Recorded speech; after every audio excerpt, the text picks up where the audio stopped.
Hello, my name is Gabe Graves, and I'm excited to share with you my prediction model that I have made for businesses to be able to help predict when a customer may return a product. We developed this model with one company specifically, but we believe that the model could be used over all different types of online businesses. And one thing that I love about online businesses is it gives an opportunity for people to start a company, start a business with very little overhead going into it. And as that grows, they can grow with it. But it gives a lot of opportunity. But one thing that we know, anytime that there is opportunity, there always comes challenges along with that.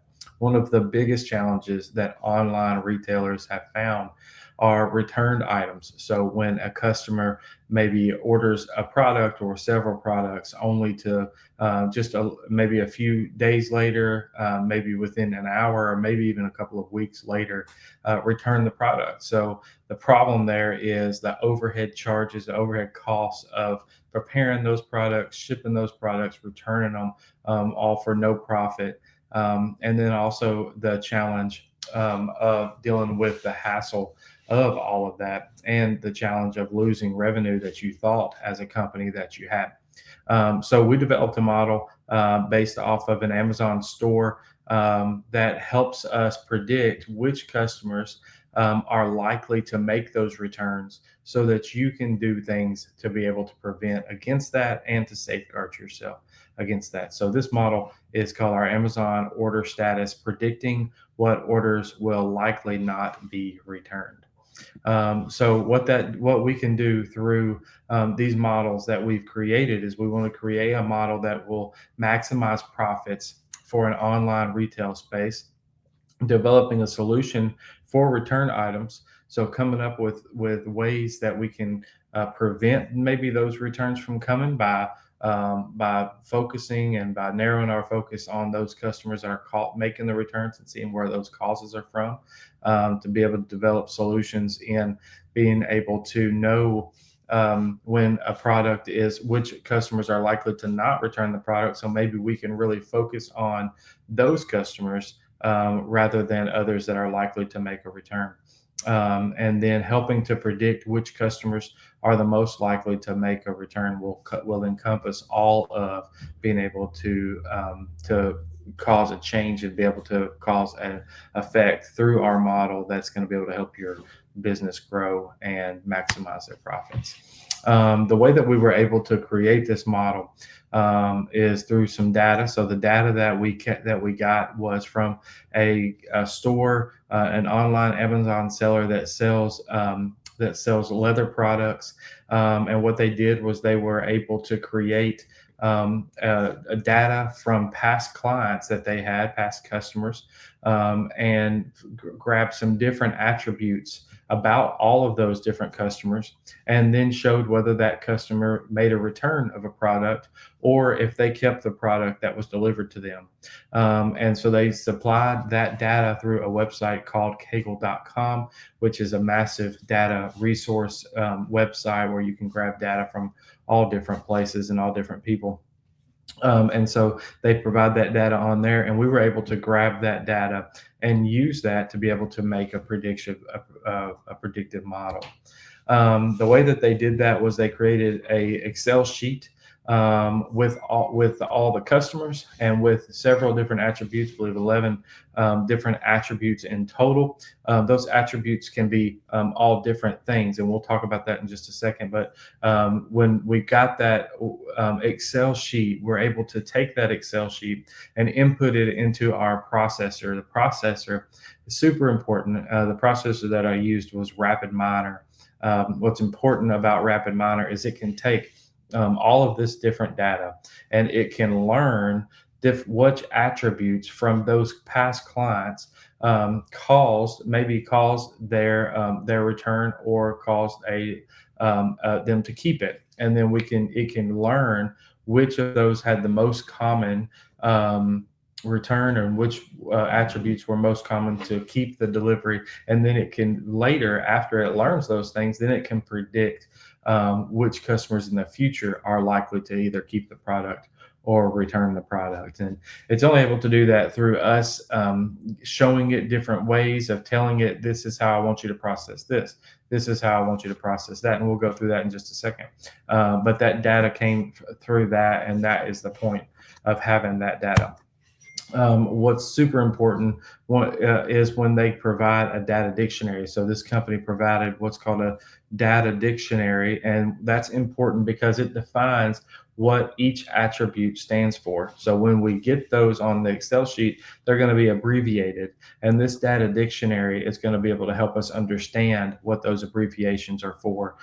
So for instance, on the data dictionary, those different attributes were unique Amazon order numbers, the date when it was ordered, the name of the buyer, delivery address, city and state, the product that was ordered, the amount of the product, how many units that they ordered, total amount paid by the buyer, charges that, in this case, Boss Leather, which is the company, that the charges that the company had to take on to ship the items, whether they were cash on delivery or not. And then, of course, our target was what the order status, whether they kept the product or whether they did not keep the product.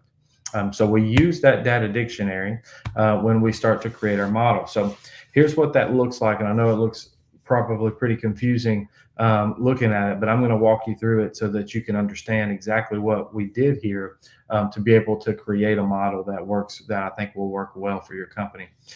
So as you look at this model here, we input the data into the processor, and then we wanted to make sure that the processor knew that our goal here is to decide whether or not the customer returned the product or whether the customer kept the product. So we needed that to be a binomial response, so a true or false, kept, didn't keep. So we made sure that the processor understood that order status, that's our target, that order status is a true or false, kept or didn't keep. And then we selected the attributes that we wanted to use. So if you go back to that data dictionary, all those different attributes there, we selected the ones that we wanted to use for our model. And so the ones we were able to practice with different ones to see which comes up with the best prediction. And when in doing that, the one that came up with it, we used the number of units that were ordered. We used the identifier of the product. We used the amount paid by the buyer. And then we used the payment method. Those four things were the attributes that we used that came up with the best predictor for our model. So we'll go back to the model there. Then what we'll do next is take those attributes and we need to make those into numerical.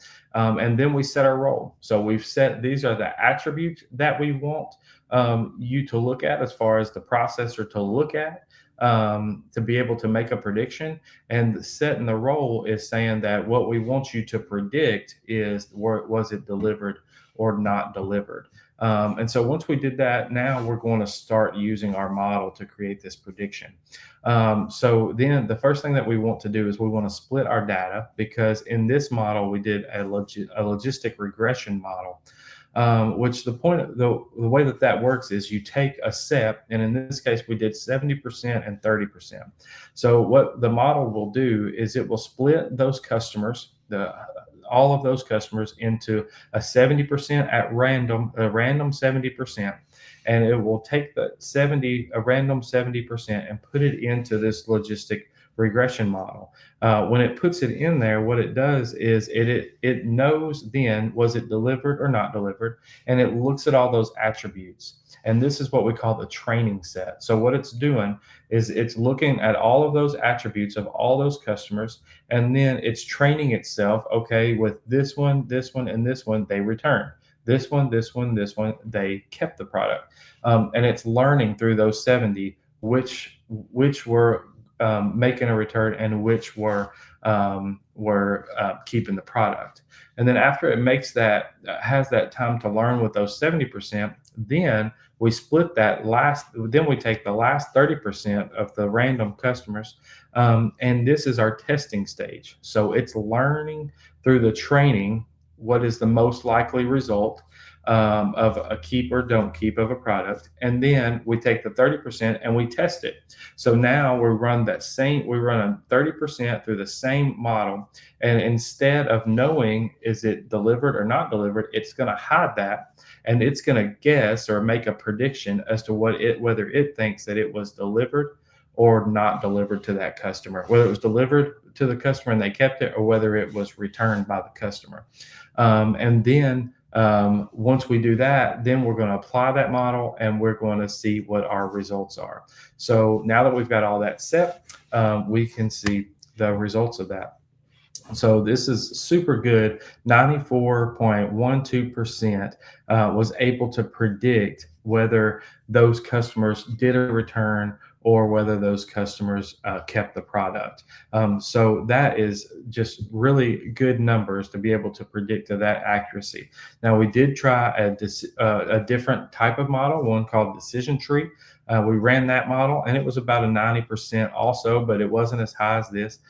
We did use a couple of different of the attributes to see if they would get us a little bit better number, but nothing did as good as this. This was our best result. So 94.12% accuracy. The model could predict which of those customers did a return and which of those customers decided to keep the product overall. So what that is important because our results show that more than 9 out of 10 will be successfully predicted. So in the future, when your customers are making orders, you'll be able to know if you run them through these attributes, whether more than 9 out of 10 will keep the product or whether they are likely to return the product.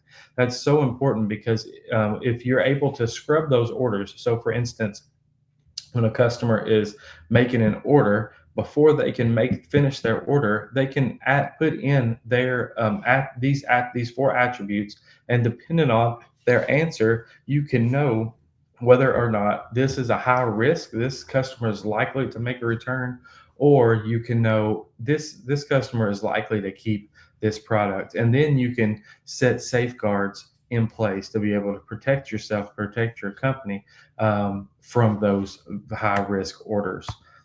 So this knowledge is a great advantage for any company to be able to have this type of prediction going into it, because you can cater to a preferred customer. So if you know these customers with these attributes, they're very, very likely to keep our product. And when we know that, we know this is probably a preferred customer or maybe our target customer.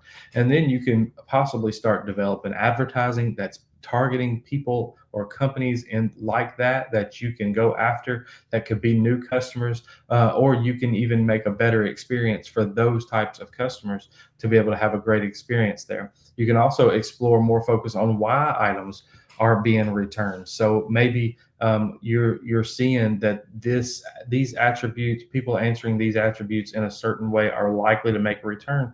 You can explore, why are they making that return? Is this something that we can correct so that a lot of those return items are now going to be kept by those customers? You can make adjustments there. And then the next thing you can do is you can set up safeguards for your non-ideal customers, such as preparation fees or a no refund on shipping. So if somebody is filling out their order and they fill out those attributes before making their order, and your system can flag this one is likely to be a return, then you can say maybe add a $5 preparation or processing fee for those orders. Maybe it's all orders that are under $100 or all orders that are whatever it may be. You can take those maybe add a processing fee to that to be able to recoup some of those losses that would have come if they were to make a return. Or it could be that same instance, if most of orders are over $100 are kept and under 100 in a lot of cases are returned, then you may say that there's a no refund on shipping to any orders that are under $100. Any orders over $100, there is free return shipping is refunded to you for that. So that can be a great advertisement to those ideal customers, and it can also be just a deterrent for people to make a return.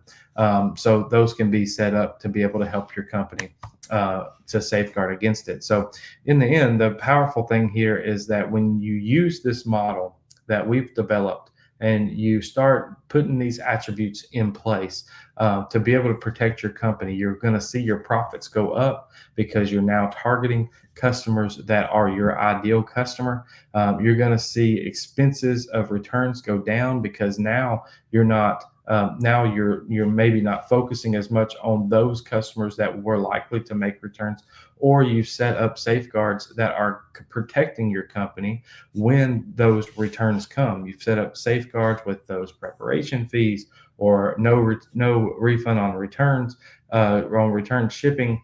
You set up those things that limits your losses, and your expenses of returns are going to go down. And then the next thing is just customer satisfaction is going to improve, because as a company, when you're focusing on how to help these clients and help these customers have a better experience so that they keep the products that they order, then you're overall going to have better customer satisfaction. And there's always going to be times where maybe the return was made because it was damaged during shipping or something like that that's out of your company's control. But there's always times where you can look at those things, even if you're seeing, maybe you are seeing that it's very common that it's returned because of that attribute. And then you can say, well, maybe we need to switch our shipping companies, and maybe that is the solution that's going to keep these returns from happening. So overall, you're going to see customer satisfaction improve because you're focusing on helping your customers have a better experience. I know that this was helpful. I know that this is going to help you as a company win. I know it's going to help you as your customers. It's going to help your customers win, and when your customers win, when you win, everybody's goals are achieved. So I hope that you take into account this model, and I can't wait for you to use it.